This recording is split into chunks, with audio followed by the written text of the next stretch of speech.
بسم اللہ الرحمن الرحیم۔ السلام علیکم۔ انفلوئنشل مسلمز میں آپ کو خوش آمدید کہتے ہیں۔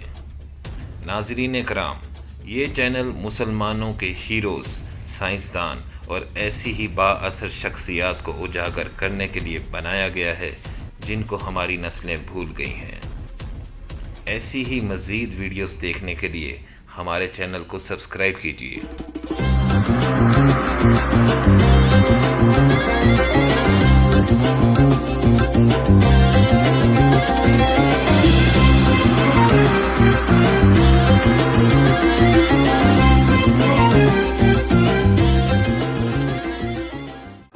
ناظرین اکرام، بظاہر سیدھی سادی نظر آنے والی شطرنج میں کھیلی جانے والی چالیں اس کائنات میں موجود زروں سے بھی زیادہ ہے۔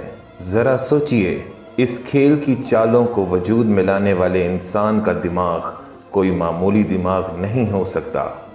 ناظرین، تاریخ میں شطرنج کی شروعات اتنی واضح نہیں، البتہ 14ویں صدی کے ابن الخلدون نامی شخص نے شطرنج کا تعلق سسا ابن داہر سے جوڑا، جو کہ نہایت دانا مسلمان تھا۔ برِ صغیر کی ایک قدیم گیم جس کا نام چترنگا تھا۔ شطرنج اس کی نئی شکل ہے۔ چترنگا کو ایرانی مسلمانوں نے جدید طرز کا بنا کر پوری دنیا میں پھیلا دیا۔ 14ویں صدی میں برِ صغیر کا ایک سفیر ایرانی دربار میں پرانی طرز کی گیم لے کر آیا۔ ایرانی مسلمانوں نے اس گیم کو تراش خراش کر چترنگ بنا دیا۔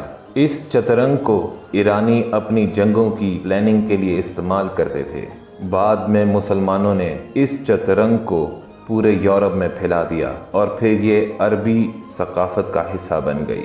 عرب کے عظیم استادوں نے شطرنج کی چالیں اور اس کے اصولوں کو لکھا، جو تمام دنیا میں پھیل گئی۔ ان استادوں کی کتابوں میں شطرنج کی تاریخ، اس کی شروعات اور اس میں پیش آنے والی مشکلات کے بارے میں لکھا تھا۔ ان میں سے ایک کتاب ہے book of the examples of warfare in the game of chess, جو کہ 1370 میں لکھی گئی۔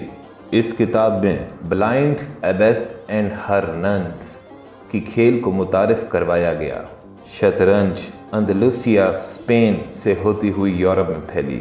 شطرنج عیسائی پادریوں میں بھی بہت مشہور ہوئی اور اس کو عیسائیوں نے کافروں یعنی مسلمانوں کا کھیل قرار دیا۔ پھر شطرنج کو تاجروں نے مرکزی ایشیا اور جنوبی روس تک پھیلایا۔ ہنگری کے مصنف وولف گینگ ڈی کیپلن نے اپنی ملکہ کو ایک روبوٹ مشین تحفے میں دی، جس میں ایک لوہے کا انسان تھا جس کو آئرن مین کہتے تھے۔ اس آئرن مین روبوٹ کا نام بدل کر عثمانی ترک رکھا گیا۔